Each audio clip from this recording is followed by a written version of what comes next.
Hello friends, इस movie के part 2 को स्टार्ट करने से पहले अगर आपने मूवी का पार्ट 1 नहीं देखा तो पहले पार्ट 1 को देखें, जिसका लिंक हमने डिस्क्रिप्शन में ऐड कर दिया है। सेकंड पार्ट में दिखाया जाता है कि ये सब आज से 10 साल पहले शुरू हुआ था, जब जेरियस के फादर जो के फारिस के राजा थे वो यूनान पर अपना कब्जा करना चाहते थे। उस वक्त जेरियस एक आम इंसान था। 10 साल पहले यूनान पर कब्जा करने के इरादे से जब फारिस समुंदर के 1 महीने के सफर से वहां पहुंचे तो एथेनियन ने उन पर हमला कर दिया। वो अभी पूरी तरह तैयार नहीं थे और ये प्लान एक एथेनियन के आम से सिपाही ने बनाया था जिसका नेम था थेमोस्टिकल्स। अब यूनान और फारिस के बीच लड़ाई शुरू हो जाती है जिसमें कई जाने जाती हैं। इस लड़ाई के दौरान थेमोस्टिकल्स को राजा डेरियस नजर आता है। हालांकि वो उनसे बहुत दूर समुद्र में था, लेकिन थेमोस्टिकल दूर से उन पर तीर से निशाना लगाता है और तीर सीधा राजा डेरियस को जाकर लगता है, जिससे राजा डेरियस के बेटे को बहुत गुस्सा आता है। लेकिन वो फारिस वापस चले जाते हैं। अब राजा मरने वाला होता है। अब यहाँ राजा के खास लोगों में एक लड़की होती है जिसका नेम होता है आर्टेमिजिया। राजा साहब आर्टेमिजिया पर बहुत भरोसा करते हैं। आर्टेमिजिया एक बहुत खूबसूरत और वफादार जंगजू होती है। वो जब डेरियस से मिलने आती है तो राजा अपने आखिरी सांस गिन रहा होता है। वो मरने से पहले जेरियस से कहता है कि तुम ये गलती मत दोहराना। उन यूनानियों को उनके हाल पर छोड़ दो,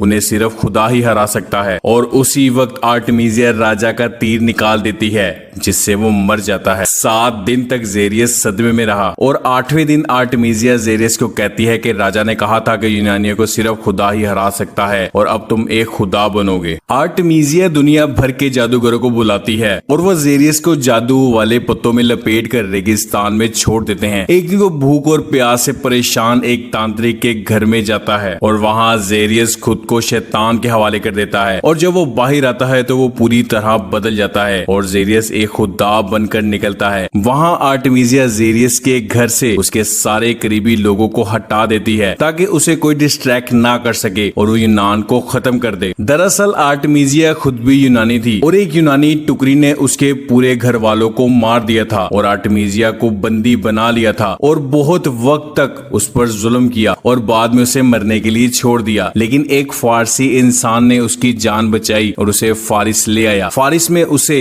अव्वल दर्जे की ट्रेनिंग दी गई और आर्टेमिजिया एक खूंखार फाइटर बन गई और आर्टेमिजिया इसी वजह से यूनान से बहुत नफरत करती थी। और अब जेरियस अपने बाप का बदला लेने के लिए अपनी 10 लाख की फौज के साथ यूनान पहुंच जाता है। यूनान में लेनाइडस और उसके 300 सिपाही अच्छी टक्कर देते हैं, लेकिन आखिर में वो सब शहीद हो जाते हैं। फारिस की एक बहुत बड़ी टुकड़ी की कमान आर्टेमिजिया ने संभाल रखी थी और वो जेरियस की फौज की दूसरी तरफ होती है। जब वो समुद्र में होती है तो थेमोस्टिकल्स अपने जंगी जहाज लेकर उसकी तरफ बढ़ जाता है। आर्टेमिजिया के जहाजों के सामने थेमोस्टिकल्स के जहाज बहुत छोटे होते हैं, लेकिन वो इस बात को अच्छी तरह से जानते थे कि फारसी जहाज सामने से मजबूत होते हैं लेकिन बीच से उतने ही कमजोर। अब आर्टेमिजिया अपने कई जहाज थेमोस्टिकल्स के जहाज को खत्म करने के लिए भेजती है, लेकिन थेमोस्टिकल्स के प्लान के आगे फारसी जहाज टिक नहीं पाते और वो इनके जहाजों को बीच में अपने जहाजों से टक्कर मारते हैं जिससे उनके जहाज तबाह हो जाते हैं और इस हमले से यूनान की जीत होती है। इस बात से आर्टेमिजिया को बहुत गुस्सा आता है। उसका एक सिपाही कहता है कि सूरज ढलने से पहले जीत हमारी होगी, ये मेरा वादा है। वो कहती है कि काश ऐसा हो और वो वहाँ से चली जाती है। इसके बाद फारसी फिर से थेमोस्टिकल्स की तरफ बढ़ते हैं, पर जैसे ही वो उनके पास पहुंचने वाले होते हैं थेमोस्टिकल्स अपने जहाज समेत वहाँ से निकल जाता है। फारसियों को लगता है कि वो भाग रहा है और वो उसका पीछा करते हैं। जिस तरफ थेमोस्टिकल्स अपने जहाज को लेकर जाता है वहाँ बहुत धुंध थी। फारसी की फौज को कुछ भी नजर नहीं आ रहा था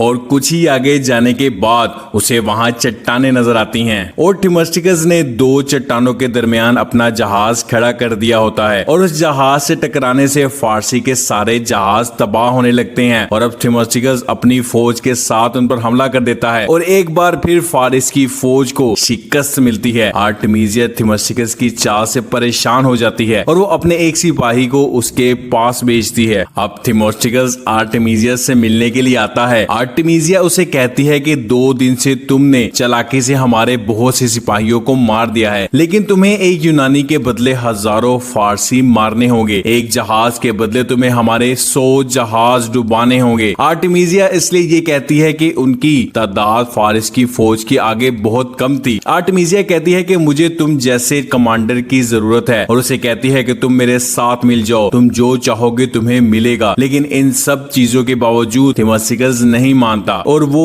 उसे उठाकर दूर फेंक देती है, और वो अपने सभी सिपाहियों को कहती है कि वो इसे वापस भेज दे। दरअसल आर्टेमिसिया किसी तरह से यूनान को खत्म करना चाहती थी। अब आज थिमोस्टिकस अपने लोगों के पास आता है और उसका दोस्त उससे पूछता है कि क्या हम आर्टेमिसिया को हरा सकते हैं। तो थिमोस्टिकस बोलता है कि अगली बार वो पूरी ताकत से हमला करेगी। और अगली सुबह आर्टेमिसिया खुद प्लान बनाती है और वो समुद्र में अपने जहाजों से ऑयल डालती है ताकि समुद्र में आग लगाकर उनके जहाज को तबाह कर सके। और आर्टेमिसिया अपने खास सिपाहियों को भी भेजती है जिनके पीछे तेल था, और जब आस पास तेल फैल जाता है तब आर्टेमिसिया अपने तीर पर आग लगाकर उनकी तरफ छोड़ती है और उनके जहाज में आग लगा देती है। इस वजह से उनके जहाज तबाह हो जाते हैं, जिस वजह से यूनानियों को बहुत नुकसान होता है। थिमोस्टिकस के तकरीबन सभी लोग मारे जाते हैं, लेकिन थिमोस्टिकस बच जाता है। उसके पास सिर्फ 100 लोग और 6 जहाज बचते हैं। थिमोस्टिकस को आज भी अपने 10 साल की गलती का एहसास होता है जब उसने फारिस के राजा को मारा था, और अगर उसने जेरियस को मारा होता तो आज ये सब कुछ ना होता। वही जेरियस जो लिनाइडस और उसके 300 सिपाही को मार चुका था, वो नर्क के दरवाजे से यूनान के अंदर दाखिल हो रहा था। जेरियस एफिएल्टस को लिनाइडस की तलवार देता है और उसे एथेनियन जाने के लिए बोलता है ताकि उन्हें पता चल सके कि जेरियस अपनी बहुत बड़ी फौज के साथ एथेनियन आ रहा है। वही दूसरी तरफ थिमोस्टिकस के पास ये खबर पहुंच जाती है कि लिनाइडस और उसके 300 सिपाही जेरियस की फौज से लड़ते लड़ते मारे गए हैं और अब वो यूनान आ रहे हैं। थिमोस्टिकस अपने एक आदमी को बोलता है कि 300 स्पार्टा की कुर्बानी की दास्तान पूरे यूनान के गांव-गांव तक लेकर जाओ, और इनकी कुर्बानी की दास्तान पूरे यूनान को एक कर देगी। और अपने बचे हुए लोगों को वो सेफ जगह पर जाने के लिए कहता है और खुद इस पैगाम को एथेनियन तक लेकर जाने के लिए निकल पड़ता है। और जब वो वहां पहुंचता है तो एफिएल्टस भी लिनाइडस की तलवार लेकर पहुंच जाता है। थिमोस्टिकस कहता है मुझे पता चला है कि एक यूनानी ने फारसी लिबास पहन लिया है और इसी वजह से वो 300 स्पार्टा शहीद हुए। वो कहता है कि हाँ, मैं तो घिलौना हूँ, लेकिन जो मैंने काम किया है वो उससे भी ज्यादा घिलौना है। और वो उन्हें कहता है कि जेरियस अपनी फौज को लेकर एथेनियन आ रहा है और वो इस पूरे शहर को जलाकर राख कर देंगे। और इसके बाद एफिएल्टस वहां से निकल जाता है और थिमोस्टिकस स्पार्टा की रानी से मिलने स्पार्टा आता है ताकि उन्हें भी अपने साथ जंग में शामिल होने के लिए मना ले। दरअसल थिमोस्टिकस पहले भी आया था जब लिनाइडस जिंदा था और वो ओरिकस के पास गया था, लेकिन उस वक्त रानी ने उनके साथ जंग लड़ने से इनकार कर दिया। लेकिन अब ये बात पूरे यूनान की है। थिमोस्टिकस रानी को बोलता है कि मुझे स्पार्टा की फौज और सारे जहाज चाहिए। रानी कहती है कि वो पहले ही यूनान के लिए बहुत कुछ कुर्बान कर चुकी है, अब क्या बच्चों के हाथ में तलवार दे दे, और वो उनका साथ देने से इनकार कर देती है।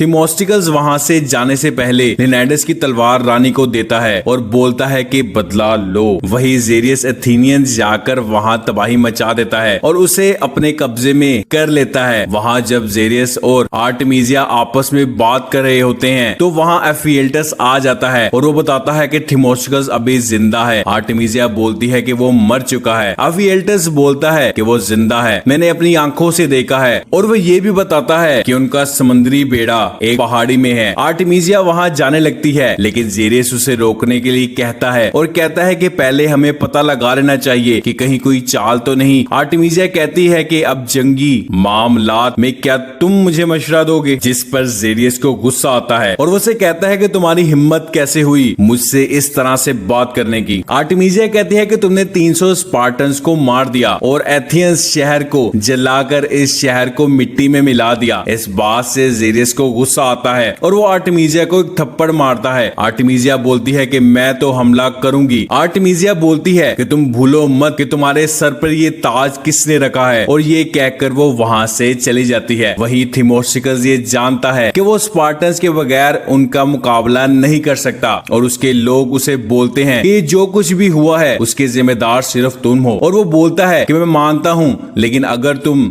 जाना चाहते हो तो जा सकते हो, मैं किसी को नहीं रोकूंगा, क्योंकि थोड़े से लोग आर्टेमिसिया की बड़ी फौज का मुकाबला नहीं कर सकते। लेकिन उनमें से कोई भी नहीं जाता और वो लोग ये फैसला करते हैं कि वो फारिस की फौज का मुकाबला करेंगे, चाहे उनकी जान ही क्यों ना चली जाए। अब थिमोस्टिकस आर्टेमिसिया को खत्म करना चाहता था, क्योंकि वो जानते थे कि आर्टेमिसिया के बिना फारिस की फौज कुछ भी नहीं कर पाएगी। अब एक तरफ थिमोस्टिकस के 6 जहाज थे और दूसरी तरफ आर्टेमिसिया के कई 100 जहाज। इसके बाद इनके जहाज आमने सामने आ जाते हैं और दोनों के दरमियान लड़ाई शुरू हो जाती है। आर्टेमिसिया कई यूनानियों को मार देती है, क्योंकि वो एक बहुत खतरनाक फाइटर थी और थिमोस्टिकस अपनी जान पर खेलकर किसी तरह आर्टेमिसिया के पास पहुंच जाता है। इसके बाद इन दोनों के दरमियान बहुत जबरदस्त फाइट होती है, लेकिन आखिर में आर्टेमिसिया को थिमोस्टिकस मार देता है। लेकिन अभी भी ये थोड़ी सी फौज फारिस की बड़ी फौज से मुकाबला नहीं कर सकती थी। लेकिन लिनाइडस और उसके 300 सिपाहियों की मौत ने पूरे यूनान को एक कर दिया था और स्पार्टा की रानी भी अपनी फौज के साथ वहां पहुंच जाती है और फिर से लड़ाई शुरू हो जाती है। ये सब जेरियस दूर एक चट्टान से देख रहा था और इसे देखकर उसे बहुत गुस्सा आता है और यहीं पर ये कहानी खत्म हो जाती है।